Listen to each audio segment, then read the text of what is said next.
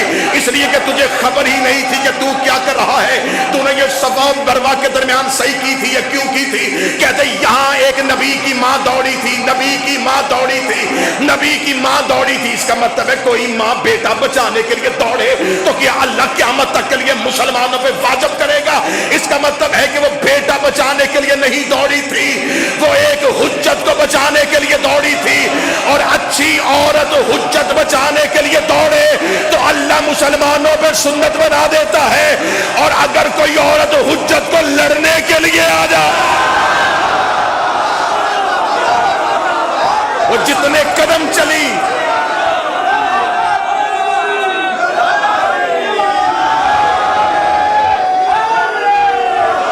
اس نے صرف ایک اسماعیل بچایا.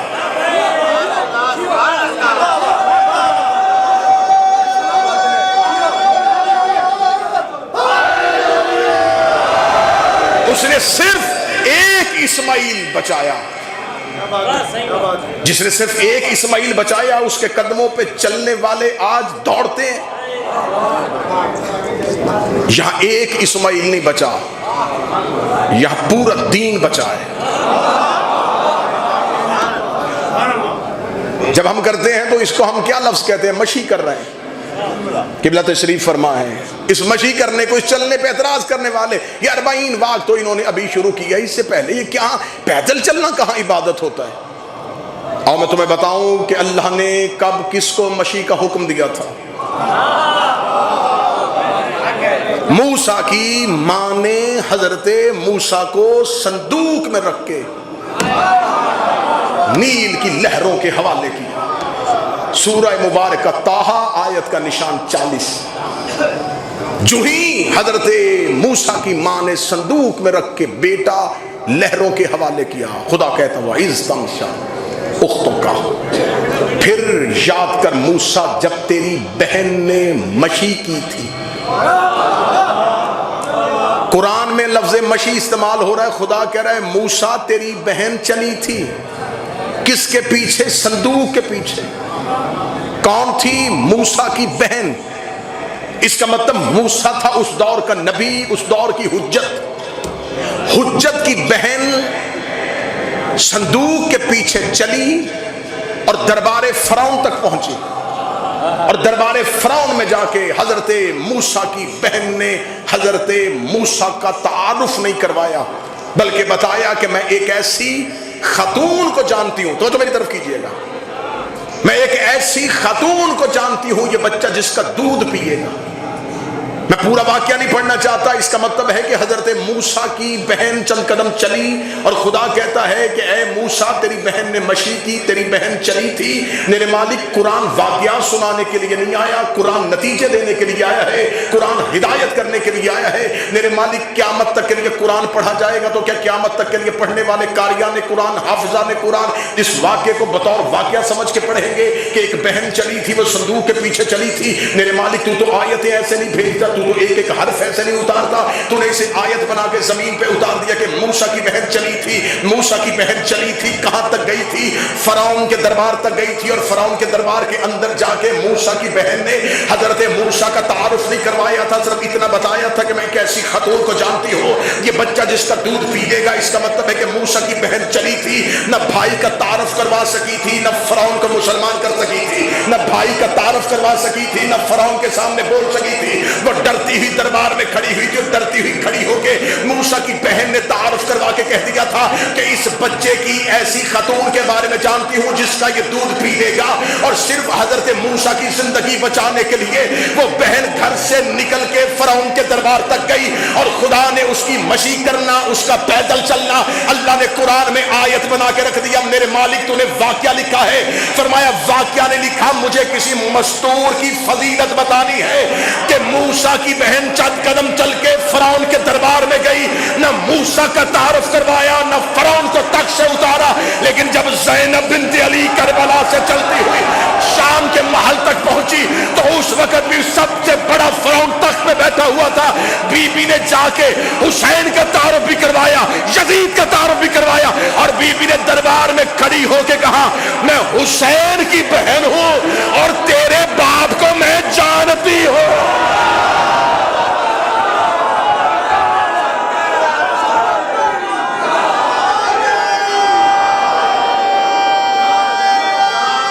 بسم اللہ،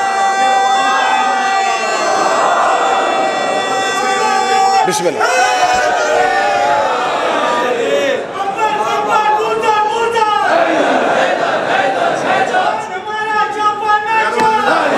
بسم اللہ سر، بسم اللہ سر، بسم اللہ جو 1176 1176 اور 7 بجے 8 بجے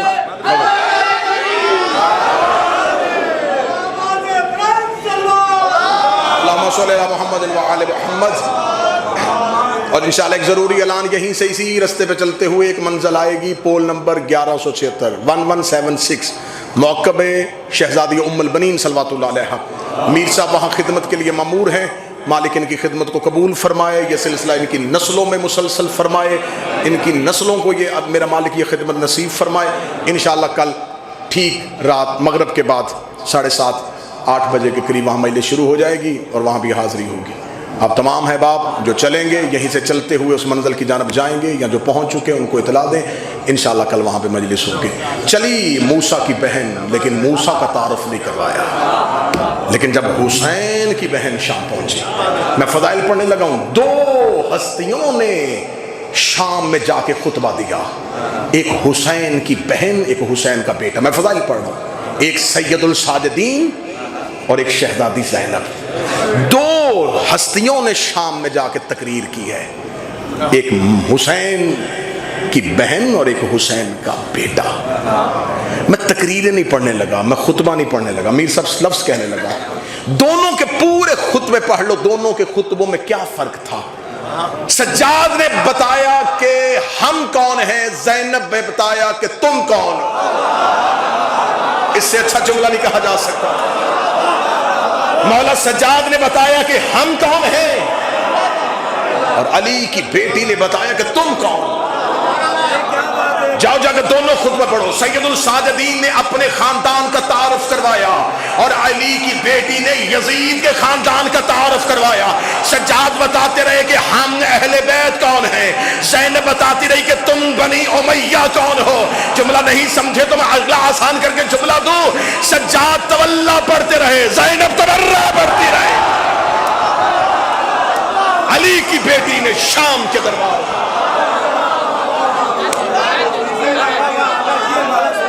بسم اللہ سر۔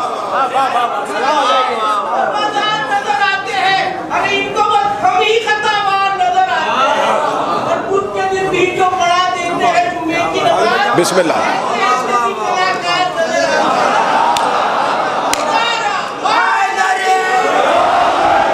اور یہ شہزادی جو شام میں گئی، یہ بی بی ایک بہن بھائی کے ساتھ نہیں جا رہی۔ اتنا نہ گھٹایا جائے عالیہ کی محنت کو کہ ایک بہن تھی جو بھائی کے ساتھ چلی گئی تھی، بڑی محبت کرتی تھی۔ کربلا میں کردار عالیہ کا ہونا اتنا ضروری ہے جتنا قرآن میں سورہ حمد کا ہونا ضروری ہے۔ جو ہندوستان سے بیٹھے ہیں، جو اہل زبان ہیں، کربلا میں علی کی بیٹی کا ہونا اتنا ضروری ہے جتنا قرآن میں سورہ حمد کا ہونا ضروری ہے۔ جیسے سورہ حمد کے بغیر نماز نہیں ہوتی،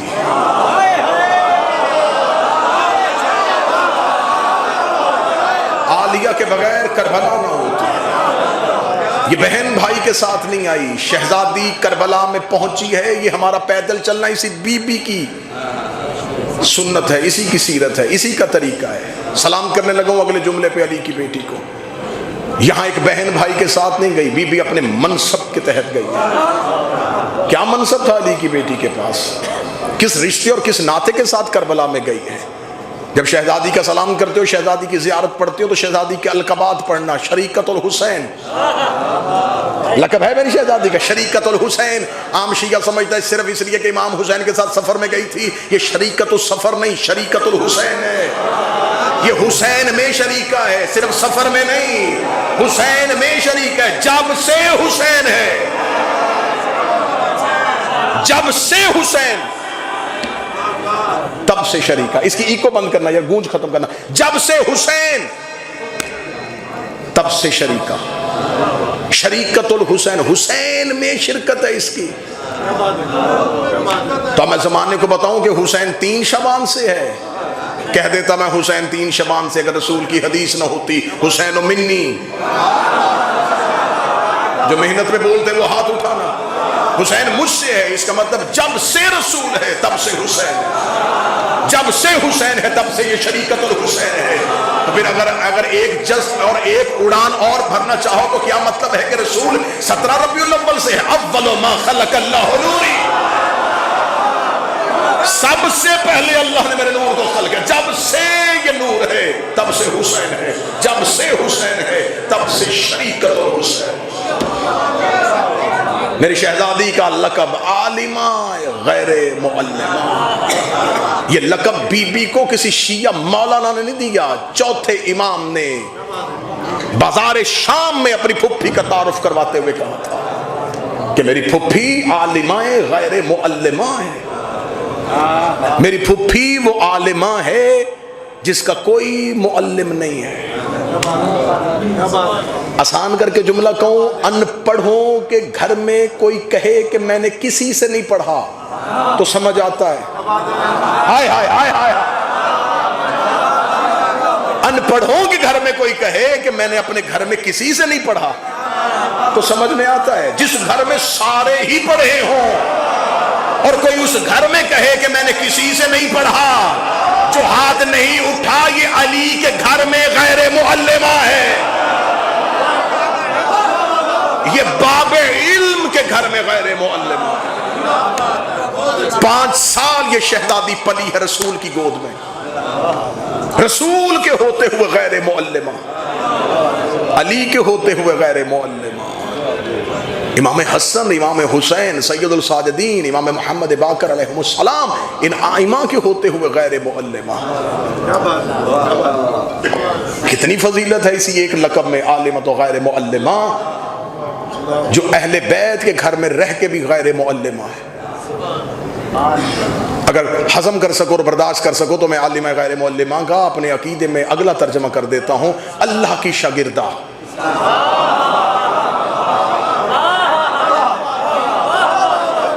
غیر معلمہ کے بعد میں کیا کہوں کہ جس کا کوئی بھی یہاں معلم نہیں ہے تو اس کا مطلب ہے اللہ کی شاگردہ۔ سر نہ ہلانا اور اگلی صدر سن لینا، وہی صرف نبیوں کو ہوتی ہے۔ یہ اللہ کی شاگرد، عالمہ تو غیر معلمہ۔ اس بی بی کا لقب امینہ امامت، اللہ کی امامت جیسی امانت جس کے گھر میں ہو اسے امینہ کہتے ہیں۔ یہ شہزادی امینہ ہے۔ مکہ کے لوگ نبی کو امین کہتے تھے اس لیے کہ اس کے پاس اپنی امانتیں رکھواتے تھے۔ جس کے پاس کافر اپنی امانتیں رکھوائیں اسے مصطفیٰ کہتے ہیں۔ جس کے پاس اللہ اپنی امامت رکھوائے اسے امینہ امامت کہتے ہیں۔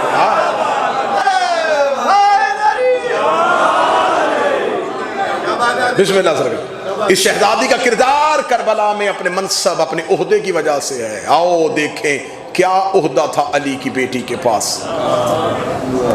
کتنا بڑا عہدہ ہے کہ اس بی بی کا اسم مبارکہ ہی بتاتا ہے کہ اس کے پاس کتنی فضیلتیں ہیں۔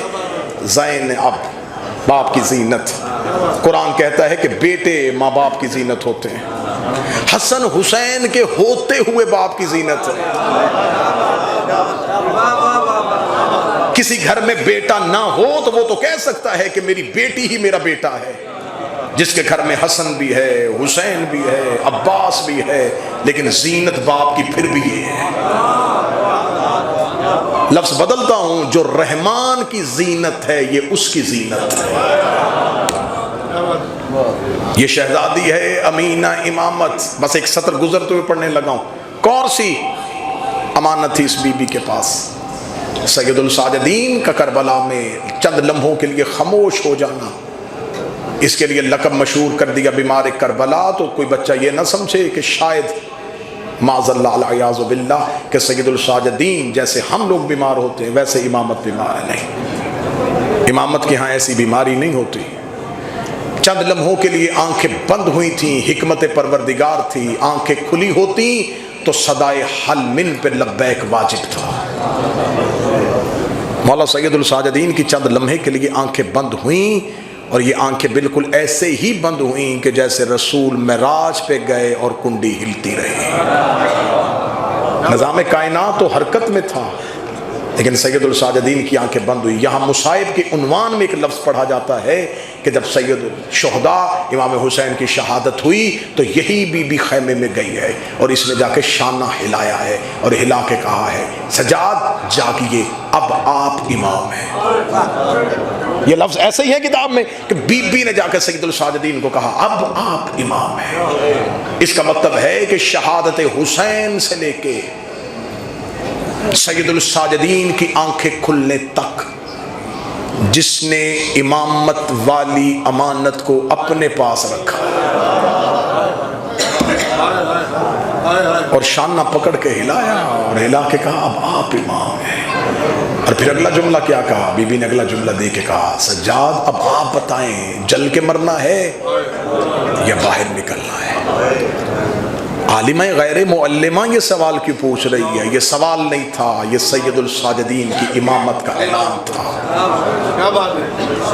بی بی زمانے کو دستور دے رہی تھی کہ میں عالمہ غیر معلمہ ہو کے بھی امام سے پوچھ رہی ہوں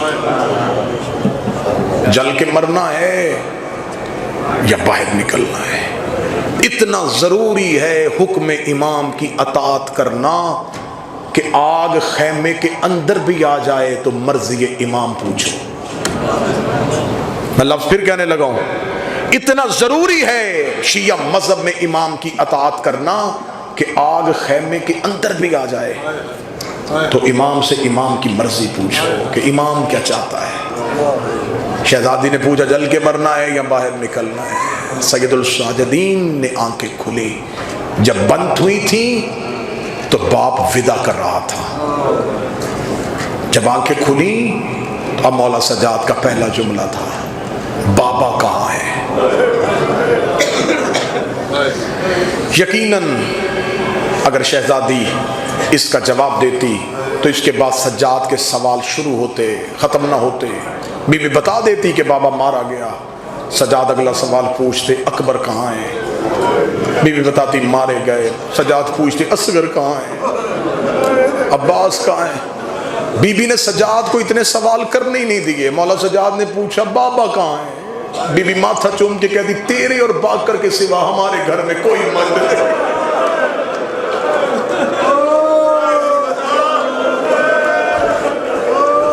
اللہ نہ کرے کسی ماں کو اپنے بچے کو یہ بتانا پڑے کہ میرے گھر میں تیرے سوا کوئی نہیں.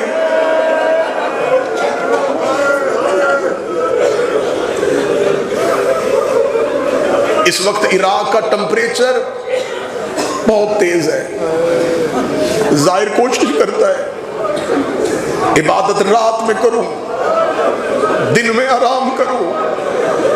اے حسین کے زاداروں میں ہاتھ باندھ کے پوچھتا ہوں گرم سڑک پہ چلنا اور ہے خیموں کے انگاروں پہ چلنا.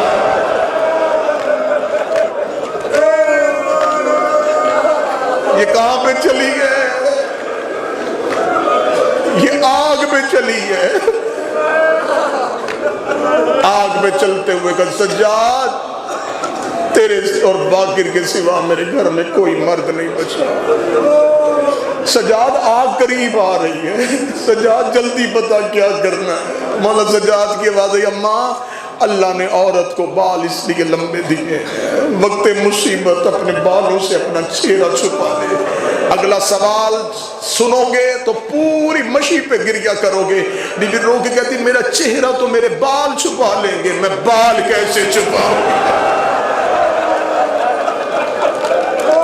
اے میرا بیٹا سجاد بتا, چہرہ تو بال چھپا لیں گے, میرے بال کیسے چھپیں گے؟ اتنا جملہ کہنا تھا. اب سجاد کو باپ کی موت بھول گئی, اب سجاد کو اکبر کی برسی بھول گئی. سجاد اٹھ کے بیٹھے, کربلا کی ریت اٹھائی, ماں کے سر پہ ڈالی. اے گرد آلودہ چہروں سے قبر حسین کی طرف جانے والوں, اے بار بار اپنے چہرے سے ریت اور مٹی کو صاف کرنے والوں, سجاد نے کربلا کی ریت پھوپھی کے سر پہ ڈالی. خاک شفا کا برقع پہن کے علی کی بیٹی نے خیمہ چھوڑا. ایک ایک بی بی گزرتی گئی, سجاد خاک شفا کے برقعے پہناتے گئے. جس نے سینے پہ ہاتھ مارنا ہے, سب سے آخر میں ایک چھوٹی سی بچی آئی ہے, اس نے سجاد کے پاؤں پہ ہاتھ رکھے. رو کے کہتی میری مجبوری ہے, ان کے بال بڑے تھے, میرے بال چھوٹے ہیں, مجھے بتا میں چہرہ کیسے چھپاؤں؟ آواز آئی, سکینہ اپنے ہاتھوں سے اپنا چہرہ چھپا. شہزادی نے اپنے ہاتھ اپنے معصوم سے چہرے پہ رکھے. حسین کی بیٹی نے باپ کے بعد پہلی بار یتیمی والا قدم اپنے خیمے سے باہر نکالا. جس بندے کے سینے میں دل ہے حسین کے ظاہر ہو, شہزادی نے یتیمی کے بعد پہلا پاؤں خیمے سے باہر نکالا. چہرے پہ ہاتھ تھے, مقتل میں کبھی دائیں جا رہی تھی, کہیں بائیں جا رہی تھی. یا ایک کمینہ گھوڑا سوار قریب آیا, قریب آگے قدم, من انتے کس کی بیٹی ہے؟ روک دی, انا رقیہ بنت الحسین, میں حسین کی سکینہ ہوں. اگلا جملہ تم برداشت نہیں کرو گے. یہ ملعون گھوڑے سے اترا, اس کے ہاتھ کا وزن زیادہ تھا. حسین کی بیٹی ریت پہ گر گئی. رو کے کہتی بابا تیرے قاتل مجھے تماچے مار.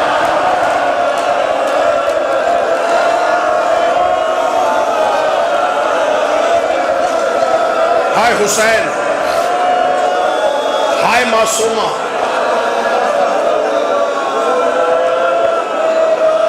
اللہ میر صاحب کے بیٹے جواد کی زبان میں اثر دے. اس بچے نے حسین اور حسین کی ماں کی ذاکری کا آغاز کیا ہے. اے شہزادی اس پر رحم فرمانا.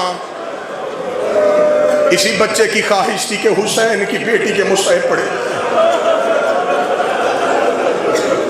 تم نجف سے کربلا کی طرف چل رہے ہو, اللہ نہ کرے تمہیں اس رستے میں کوئی چھوٹی سی بچی روتی ہوئی نظر آئے. کیا تم اپنے پاؤں آگے بڑھاؤ گے, سفر جاری رکھو گے؟ تم جا کے اس بچی سے پوچھو کیوں رو رہی ہو, وہ کہے گی کہ میں اپنے باپ کے ساتھ نجف سے چلی تھی, باپا رش میں گم ہو گیا ہے.